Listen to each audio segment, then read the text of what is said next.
All right, 3D class. This is introduction to the tools that you're going to be using for wax sculpture. Wax sculpture is going to be a little difficult. There's different tools. They do different things. And I did a little demo of me just using different tools to show how to use them to create sculpture. A great way to take a look is not try to look at wax sculpture because you're going to get into something that you're going to panic about. So look up soap sculptures, and that would be a lot easier, and that would be lessen your anxiety a heck of a lot more than doing like large wax sculptures. We're just using wax because if we don't like it, we can melt it down, recreate it again, and start over from scratch. No big deal. So enjoy the video. I hope you like it. Okay, bye.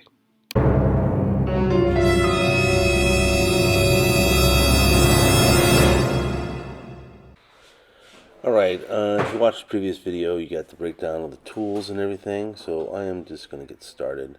And different tools do different things. You can see here I have the round tool that's nice for scraping off sides and digging like trenches into your wax. It's a little good for mapping out too. Now I'm using the wide tool that's good for shaving down large areas and at a pretty good speed. I've been using it to kind of mold the general shape of my face around the wax and on the sides to give it to pop out a little bit more. So you can see here I'm carving a lot out.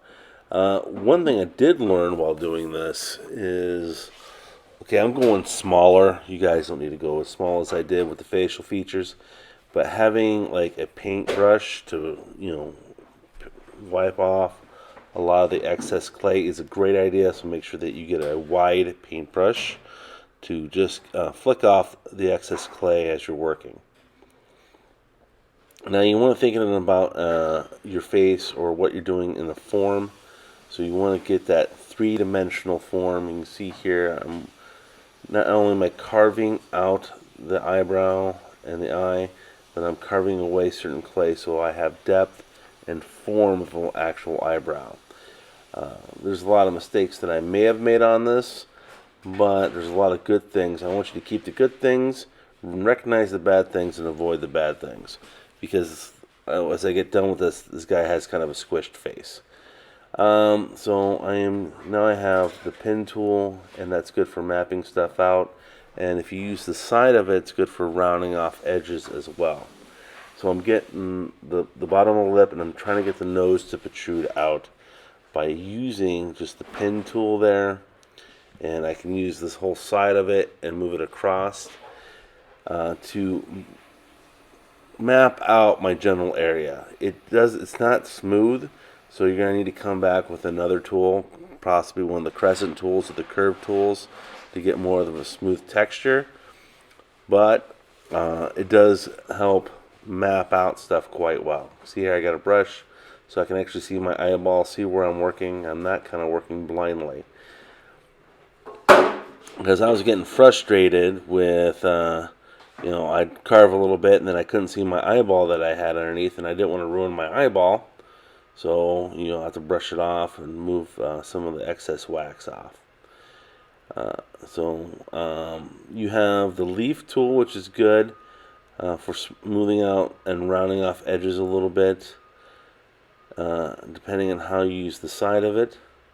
And then I have the chisel tool, which is nice for, you don't want to scrape, you kind of want to chisel away, or you can use it to scrape around the sides a little bit in a curve to get uniformity of a round shape.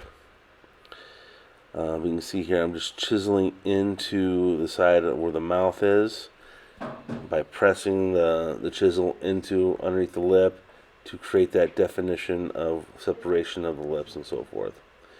You can see here I'm got the crescent tool and I'm mapping out stuff and scraping stuff off.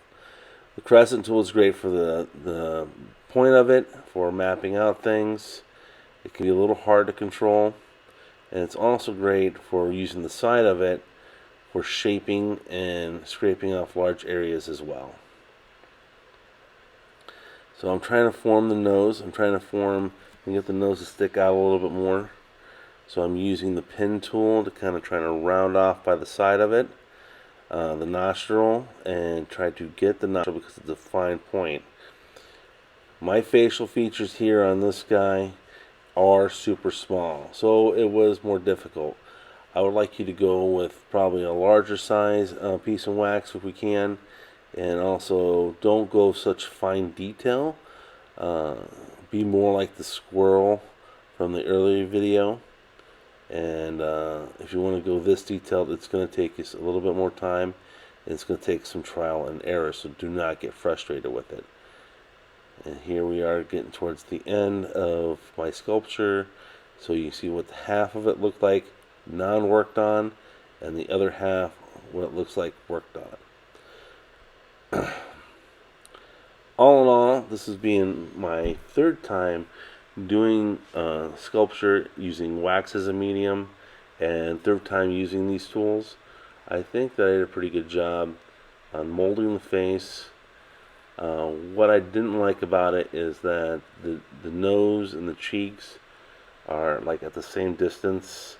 I didn't have more depth of form in the round, and if I work on it more I can get that, but it'll be a lot more carving. And I'm just testing out the eyes here. There are multiple tools. Experiment with them. I told you basically how I was using them. If you find a nice use that doesn't ruin them, hey, go with that. My way is just a way. It is not the way. So whatever gets you to the end result without breaking any of my tools or my desks or anything that is part of the school, I am all for. So enjoy the rest of the video. I hope you liked my little tutorial. I think the face came out nice, and I mapped it out just like you would map it out in a drawing. Have a good one.